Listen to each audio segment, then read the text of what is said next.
You were taught that this word is pronounced want, right? But listen to how my toddler pronounces it. I want it. Want it. No T.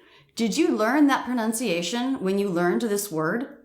Probably not. You probably learned the wrong pronunciation of so many words in English, and it's not your fault.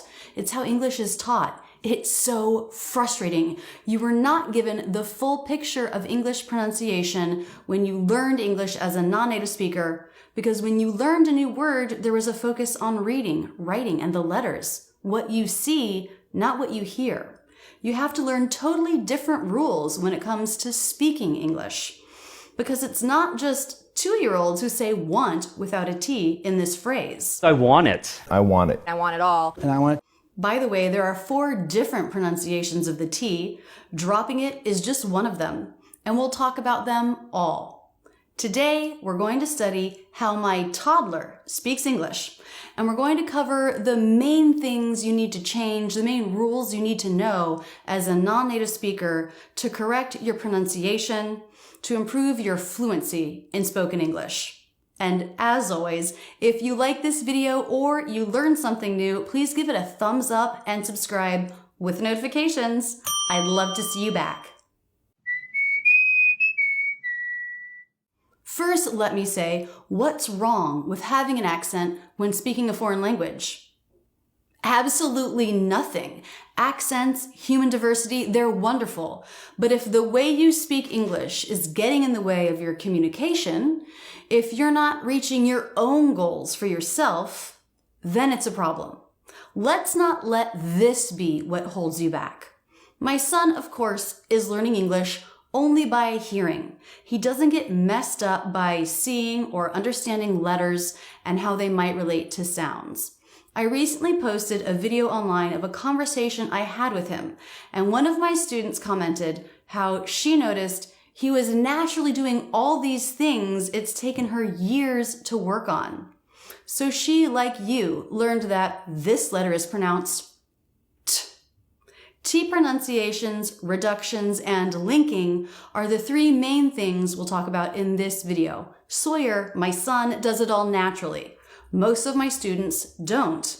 I'll make sure you know where to go to work on all of these things.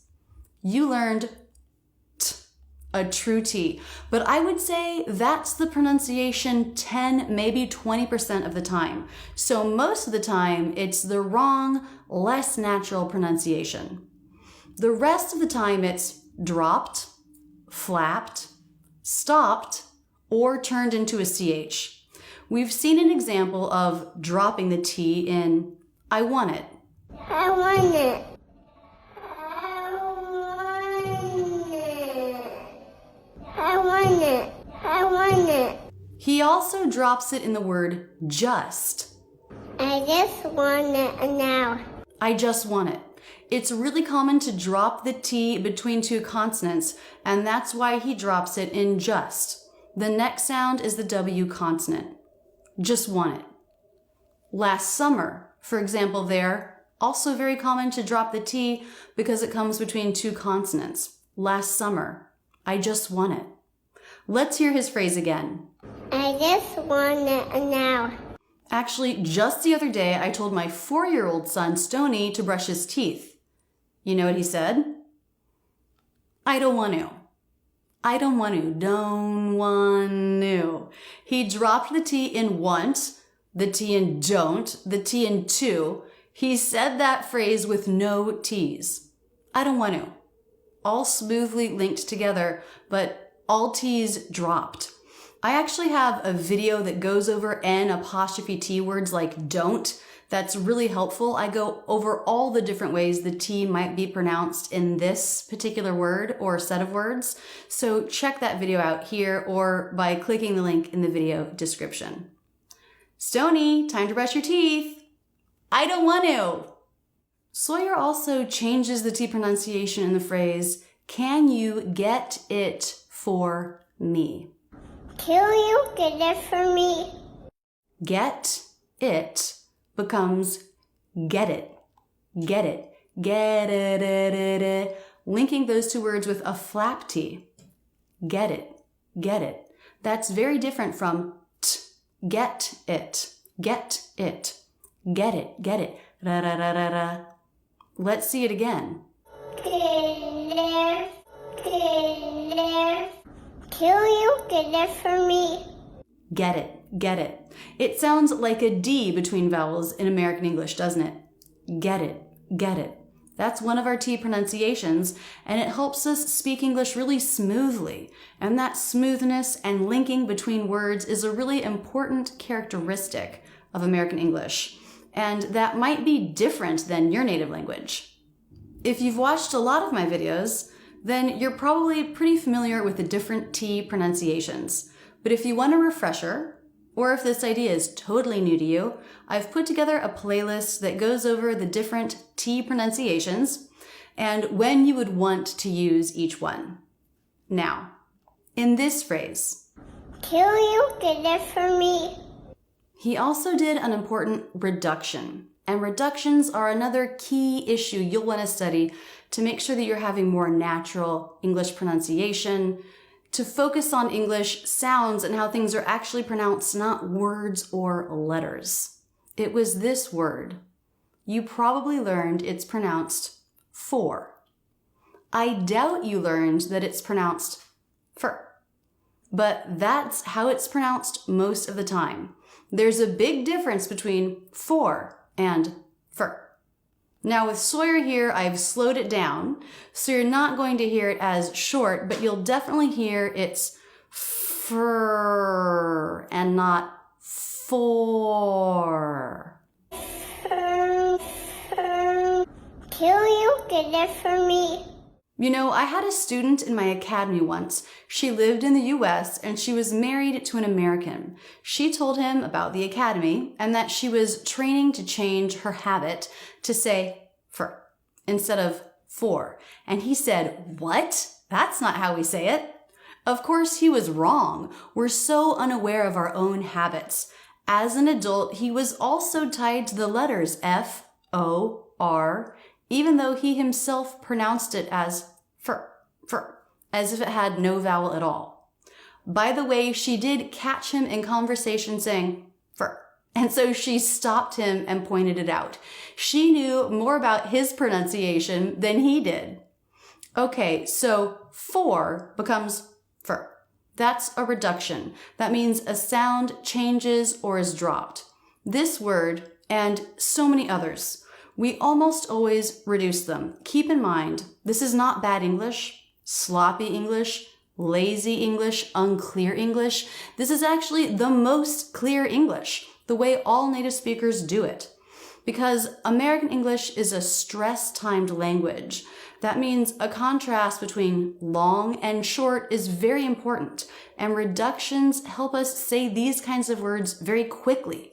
There are lots of common reductions in English. You can learn them, you can learn the reduction, and you can train that. You can be like Sawyer and say, for me, instead of for me. I have a playlist that goes over a lot of these, and I also have a complete set of videos dedicated to reductions along with audio for training in my online school, Rachel's English Academy. If you want to learn more about the Academy and how you can join, click here or see the pinned comment. Now, let's talk about linking, our third topic today. Many students like to make each individual word clear and separate, but we don't have a feeling of separation between words in English. Remember our example from Sawyer, just want, instead of just want. He dropped the T. That's because it makes it a smoother link. Just want. So we link words together and we want that smoothness for that American English flowing sound. If this is hard for you, there are some tricks like dropping the T in just, and I've put together a playlist that can help you with this. And actually, reductions like fur, the fur reduction you just learned, these really tie in with linking. Reductions have to be linked to sound right. You can't say for me. With a separation like that, you want for me, for me, for me, for me. Constant flow of sound as if it's one word. So reductions and linking really work together in American English. In next week's video, we're going to do an in-depth analysis of a scene from a movie so we can really study these reductions in real English and how everything links together. T pronunciations too. So be sure to come back next week for that video. Now, let's see that whole conversation I had with Sawyer. What do you notice about his speech? Where's my cupcake? It's in your belly. Can I have it? Yeah, it's in your belly. You feel it in there? Do you feel the cupcake in your belly? Can you get it for me? Well, you already ate it. It's in your belly.